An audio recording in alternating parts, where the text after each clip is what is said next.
Welcome back, everyone, for another deep dive. Today we're going on a journey through a story that is full of twists and turns and really fascinating characters. Definitely a lot to unpack. It is, it is.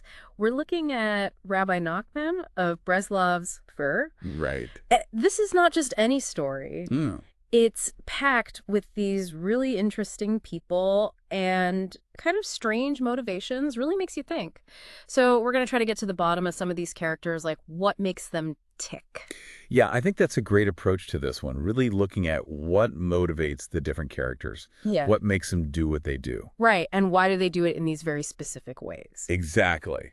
And the setting is a huge part of this too, you know? Yeah. We've got this group of people who are like super focused on their spiritual growth, like that's their whole thing. Right. But right next to them is this whole other land where all anyone cares about is money. Duh. So you can imagine the sparks that fly when those two worldviews collide. Definitely. That's what makes this story so interesting, that clash of values. Absolutely. So, shall we start with our main guy, Let's do it. the master of prayer? It's so interesting how Reb Nachman introduces him right from the start. He's not like a regular guy living in town. He's off on his own. Like a hermit almost. Kinda, yeah. Outside the normal settlements, completely dedicated to prayer and praise and repentance. He's set apart from the very beginning. And you know, when we say yuquet, it's not just someone who prays a lot, right? It's deeper than that. Much deeper. There's this implication of a real connection to God, maybe even the ability to change things through prayer. And that's really important to keep in mind as we see how he acts throughout the story. Right, because his way of connecting with people is pretty unusual. He doesn't go for the most important people in society. He goes for, well, the opposite. Yeah, the people who are considered less important by society. The poor, the forgotten. Exactly. He talks to them about what he sees as the true point of life, serving God. And it's amazing, he actually inspires people to change their whole lives. It's really powerful. They leave everything behind and join him. It makes you think, you know, about real value. Yeah. Is it in status? Or is something deeper? Exactly. I mean, this story is obviously set at a different time and place, but it's still relevant today. So true. So once someone decides to follow him, he takes them to this special secluded place he has. Yeah, it's described as being by a river with trees and fruit, really simple and natural. Possessions don't matter there. Like a complete break from the normal world. Totally. And their whole life becomes about spiritual growth. They're constantly praying, singing, praising, confessing, fasting, repenting. And they study his writings, which go really deep into all of that. It's a serious commitment. It is. Yeah. But what's interesting is it's not static. Yeah. Some of the people he guides actually become capable of leading others. Uh-huh. And then he gives them permission to go back out to the settlements and teach. So his influence starts to spread. But that kind of thing never goes unnoticed, does it? Not for long. People start to notice that others are disappearing. Right. And of course, the finger gets pointed at the... Yeah, it makes you think about how new ideas are often met with suspicion, especially by those in power. Definitely. And the authorities start looking for him, but he's clever. He doesn't make it easy. Oh, he's super clever. He constantly disguises himself. Like what? As different people. Exactly. One day he might look like a poor person, the next a merchant blending in with everyone. Wow, a real master of disguise. Totally. And, you know, even when he interacts with people directly, sometimes he uses what's described as deceptive language to get his message across. Deceptive language, what does that mean? It's tricky, but it's important to understand his motivation. Even if he's being indirect, his goal is always the same: to bring people closer to God. He truly believes that's the most important thing, even if he has to use unusual tactics. So it's not about tricking people for his own benefit. No, not at all. It's more like he's trying to bypass the resistance to get to their hearts. And despite their best efforts, the authorities never manage to catch him. He always slips away. So now that we have a sense of let's talk about the people who actually join his community. What's their life like? It's a complete transformation. They're living completely outside the settlements, focused entirely on their spiritual practices. All the things they might have worried about before, material possessions, status, all that just fades away. It's like they enter a whole new world. Exactly. And what's really fascinating is that the Aquaxis seems to have this amazing ability to provide for each person's individual needs. What do you mean? It's not just about food and shelter. It's like he understands their spiritual needs and tailors his guidance to each person. He might tell one person to wear simple clothes, almost like rags, as a way of humbling themselves. Right. But for someone else, he might even have them wear gold if he thinks that's what they need for their spiritual growth. Right. It's a really personalized approach. Makes you think there's no one-size-fits-all when it comes to spirituality. Absolutely. And their values completely shift, too. Things like fasting and denying themselves pleasures, which most people would see as hardship, become sources of joy for them.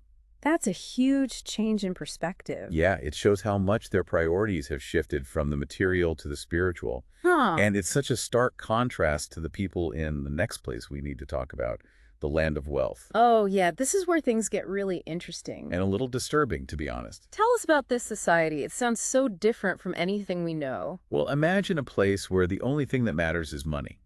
Literally, that's how they measure a person's worth. The more money you have, the higher your status. It's like a completely economic hierarchy. So if you have a certain amount of money, you're in this level, and if you have more, you're in a higher level, and so on. Exactly. And it affects everything. The wealthiest people are the leaders, the ones in power. Even kingship is determined by wealth. It's like money is the only value they understand. Oh, it sounds almost dystopian. And they have these really visual ways of showing this hierarchy, right? Like flags. Yeah, flags are a big deal there. Yeah. Each flag represents a different level of wealth. So you're basically advertising your financial status wherever you go. It's so external, so in your face all the time. It is. And what's really disturbing is how they treat people who don't have a lot of money. Like they look down on them? Oh, it's way worse than that. They basically dehumanize them.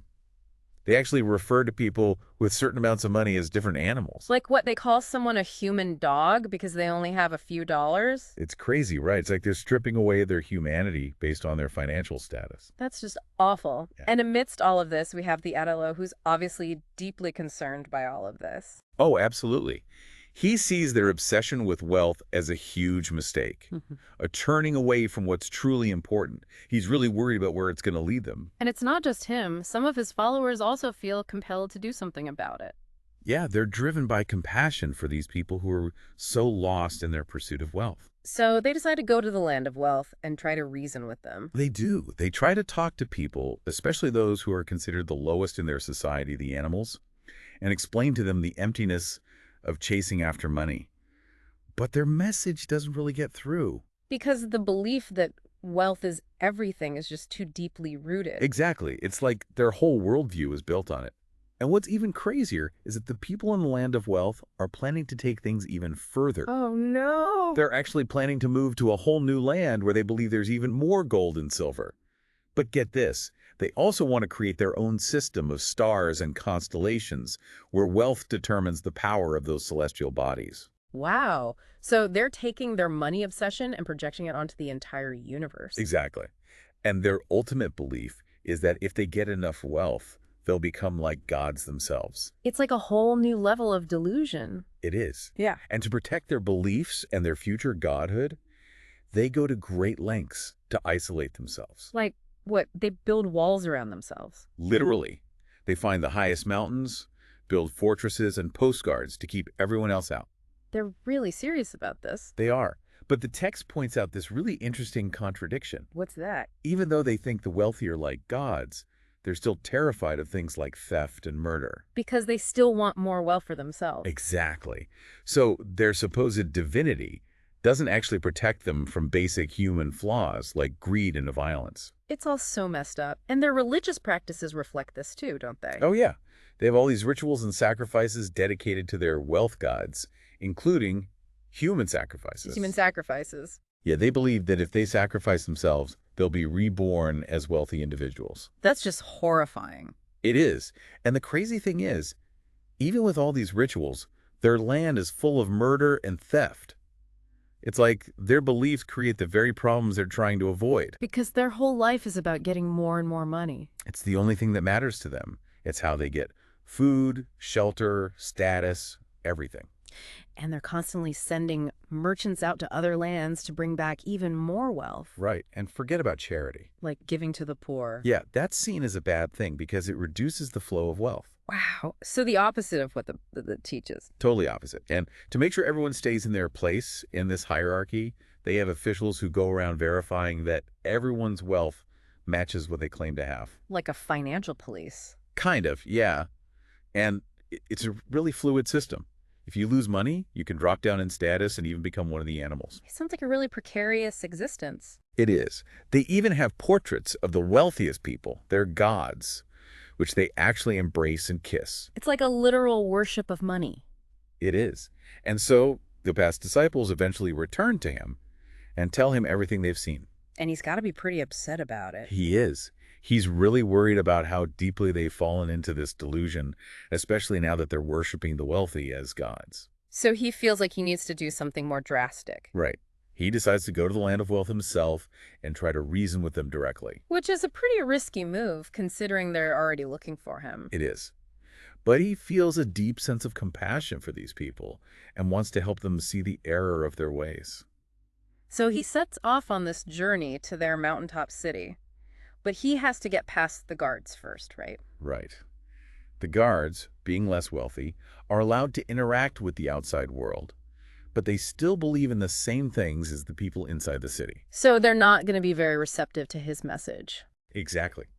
He tries to talk to them, explain to them about the true purpose of life, but they're not interested. Because they're too focused on guarding the wealth of their gods. Right. But somehow, the off manages to get past them and into the city. Wow. The story doesn't say how, does it? It doesn't. It just says he suddenly appeared in the city, to everyone's surprise. That's pretty mysterious. And he tries to talk to the people in the city, but he runs into the same problem. Yeah, they're just as obsessed with wealth as the guards. And they start to get suspicious of him. What do you mean? They've heard stories about the guy who prays a lot as a way of changing his appearance. Oh, so they think it might be him. Exactly. And they try to catch him, but he manages to escape. Slipping away once again. So his direct approach doesn't work either. Not really, no. It seems like their beliefs are just too strong. But then something really interesting happens. A powerful hero appears on the scene. A hero? Like what kind of hero? Well, he's going around conquering lands, but he's not interested in wealth. So he's not like a typical conqueror. No, he only wants people to submit to his rule. Interesting. So what's his method? He sends messengers ahead, demanding surrender, and anyone who resists gets destroyed. Sounds pretty effective. And how do the people in the land of wealth react to this? They're terrified. They're willing to submit to avoid getting destroyed, but the fact that he doesn't care about wealth really messes with their heads. It goes against everything they believe in. Exactly. It's like they're being forced to submit to someone who represents the opposite of their values. And in their desperation, they turn even more fervently to their wealth gods. They ramp up the sacrifices, offering up those with less wealth to appease their gods, and hopefully gain protection from this hero who doesn't value what they hold most sacred. It's a desperate attempt to hold on to their worldview, even in the face of a threat they don't understand. So their solution is more the same, even when it's clearly not working. It's a classic case of doubling down on a failing strategy. And when that doesn't work, they come up with another plan, which is even more misguided. What do? They decide to seek help from another land, a place they believe is inhabited by incredibly wealthy beings, like ultimate gods. Because in their minds, more wealth equals more power. Exactly. They think that if they can get the support of these gods from this other land, they'll be safe. It's a pretty far-fetched plan, wouldn't you say? Definitely. But remember, their entire worldview is based on the idea that wealth equals power and divinity. So it makes sense to them in a twisted kind of way. And amidst all of this, they makes another attempt to reason with them. He's persistent, I'll give him that. He really is. Yeah. He goes back to the guards at the city gates, hoping that maybe this time they'll be more open to what he has to say. But they're even more scared than before. Because the hero is getting closer. Exactly. And they tell him about their plan to seek help from the land of gods. Hears this and, well, he can't hold back anymore. He loses it. Kind of. He starts mocking their plan, telling them that these gods are just people and that the only true God is the one they should be worshiping. So he finally lays it all out there, no more holding back. And how do the guards react? It's surprising, but they actually start to listen. Maybe it's because they're so desperate, or maybe the lied words are finally starting to sink in, but there's a glimmer of hope that maybe he's getting through to them. That's a big deal, considering how resistant they've been so far. But he doesn't stop there. He goes back into the city again, right? He does. He tries one more time to reason with the city dwellers, but they're still stuck in their ways. And they're even more suspicious of him now. Oh yeah, they recognize him as the guy who mocks their beliefs.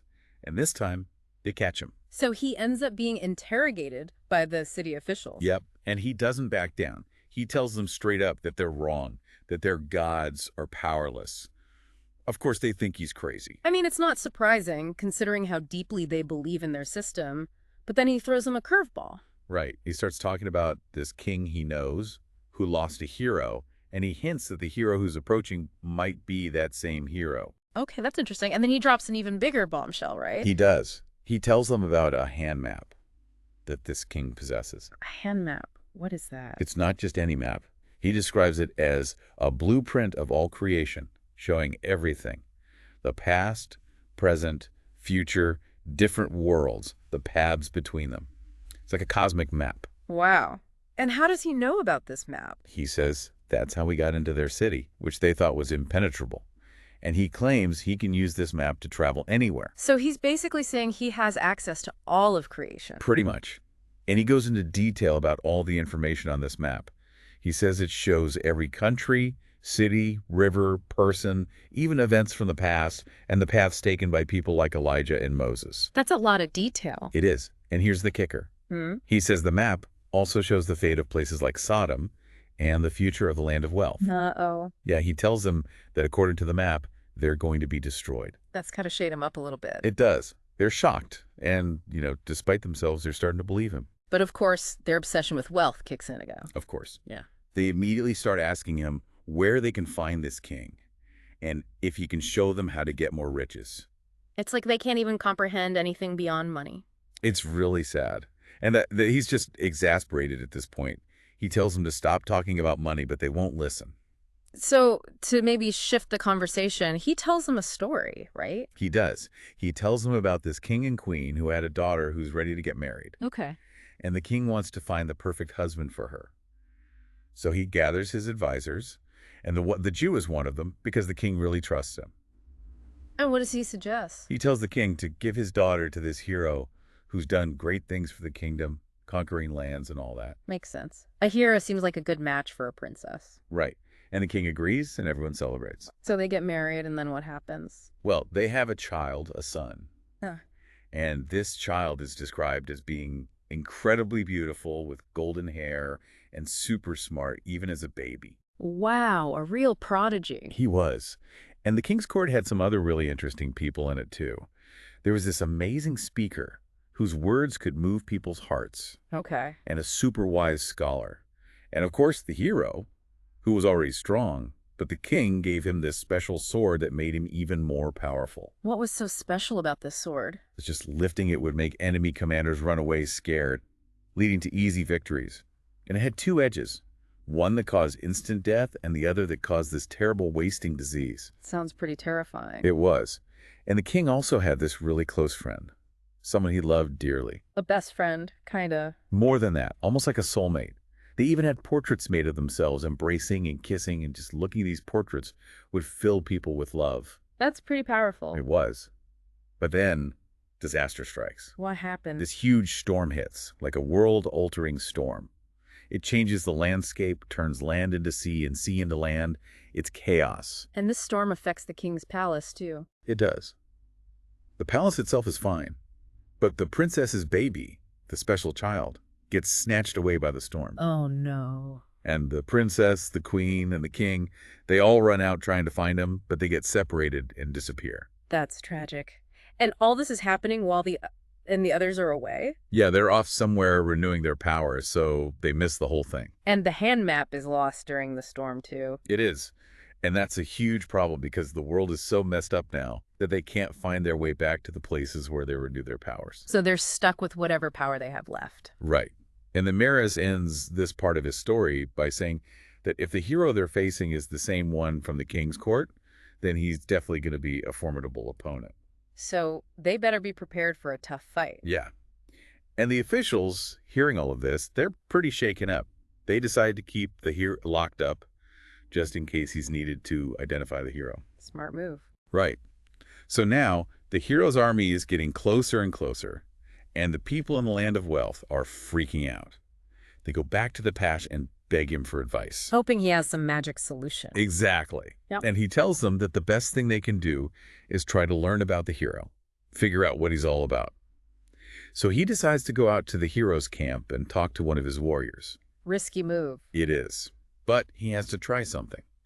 And he manages to have a conversation with one of the hero's guards, asking him about how they came to follow this particular hero. And what does the guard tell him? The guard tells him this whole story about how, after the great storm, the world was in chaos, and people were trying to figure out what to do, how to rebuild their lives. So they split into all these different factions, each one choosing a different idea of what the ultimate purpose of life is. What do you mean by factions? Like different groups of people with different beliefs. It's Oh. actually pretty funny when you hear about some of them. One group decided that honor was the most important thing. So they chose this really messed up beggar as their king, blind, deaf, the whole 9 yards, Why would they choose him? because they thought he represented the ultimate form of honor somehow. Okay, that's a bit strange. Gets weirder. Another group thought that murder was the point of life. Seriously? Seriously. They chose a guy who killed his own parents as their king. That's just dark. I know. And there were other groups too. One that focused on beautiful people, one that thought the point was to eat fancy food, one that worshiped talking, and so on. What a mix of weird ideas. I know, right? And the guard says that he and his group believed that the point of life was to have big limbs, to be physically huge. So they chose a giant as their king. Well, kind of. They chose a really big wine grower because he was the biggest guy they could find. So when this hero shows up, they're immediately impressed. Exactly. The hero just walks into their camp, eats all their food, and they're like, yep, he's our king. That's a pretty low bar for kingship. It is, but that's how they saw it. They believed that physical strength was everything. So what happened next? Well, the guard tells the share that the hero does have a deeper reason for conquering the world, but he doesn't say what it is. Okay, that's intriguing. Right, and that he's trying to figure out if this is the same hero he knew from the king's court. So he asks the guard about the hero's special powers. Exactly. He asks about the sword, and the guard describes it, how it makes enemies flee, how it has the 2 deadly edges, and that he hears this and knows for sure this is the same hero. So what does he do? He asks to meet the hero. And the hero agrees. He does. And when they meet, it's a really emotional reunion. They recognize each other from their time in the king's court, and they're both happy and sad at the same time. Happy to see each other, sad because of everything they've lost. Exactly. They talk about their journeys, and the hero says he's been searching for the king and the others, but hasn't found them. But he tells the hero that he's actually been to all the places where they were. Really? Yeah, he describes seeing the king's crown, the queen's tears forming a sea of blood, the princess's milk forming a sea of milk, the golden hairs of the baby, even a sea of wine from the order's comforting words. Wow, that's powerful imagery. It is. And the hero says he's been carrying around 7 golden hairs of the baby as a memento. So they're both holding on to these little pieces of the past. They are. And the hero says he's still searching for the real reason he's conquering the world. Like there's some deeper purpose he hasn't figured out yet. So they're reunited, but they're still on a journey. Exactly. And now they have to figure out what to do about the land of wealth. Which is still headed for disaster. It is. And the hero remembers something the king taught him. The people who are obsessed with money are almost impossible to save. Except maybe with the power of his special sword. Right. So they talk for a while, and the trig convinces the hero to give the people of the land of wealth a little more time. Maybe they'll come around. Maybe. And before they part ways, they exchange secret signs so they can recognize each other later on. So the Troy continues his journey, and he comes across another interesting group of people. Yeah, this time it's a group that's entirely focused on prayer. They have prayer books, and they're constantly praying. At first, they're both kind of wary of each other. Strangers in a strange land. Exactly. But they start talking, and the people tell the Tread that they chose prayer as their purpose after the storm, and they even have their own master of prayer as their king. The Trim must be thrilled to find these people. He is. Yeah. He shares his own prayers with them in his writings, and they're amazed by him. They see that he's on a whole other level spiritually. So what happens? Their king actually steps down and lets the Dro become their new king. Wow. That's a huge honor. It is. And it helps them to deepen their spiritual practice, making them even more righteous. And he sends a letter to the hero, letting him know what's happened. That's great. Meanwhile, back in the land of wealth, their deadline is approaching, and they're still clinging to their wealth worship. They are. And they're getting more and more desperate. They send out messengers to find the land of gods, but the messengers get lost. Uh-oh. And while they're wandering around, they come across this guy who's even wealthier than all their gods combined. He has jewels on his staff, jewels on his hat. It's insane. They must think he's the ultimate god. They do. They immediately bow down to him. But it turns out he's actually the king's treasurer, one of the people they've been looking for. What a coincidence. It is. Yeah. And he takes them to the mountain where the king's treasure is kept, and they're even more blown away. They want to sacrifice themselves to this god, but they hold back because they were warned not to do that on their journey. So they decide to ask the treasurer for help instead of going to the other land. Right. And the treasurer agrees to go back to the land of wealth with them. When he arrives, they're ecstatic. They think he's their savior. But the treasurer is a good guy, right? He is. He was part of the king's court. So the first thing he does is tell them to stop doing sacrifices until things calm down. But he knows it's going to be hard to change their fundamental beliefs. So they ask him about the hero, and he also wonders if it's the same one he knows. Right. And eventually, the treasurer and the hero meet, and they recognize each other.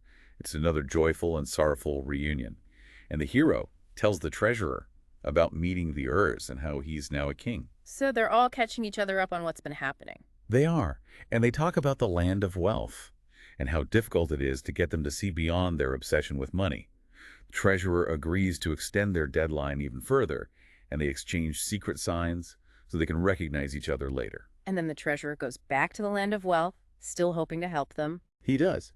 And while he's not having much luck changing their beliefs, his presence, along with the earlier efforts, are starting to have an effect. Some people are starting to doubt their old ways. That's progress. It is.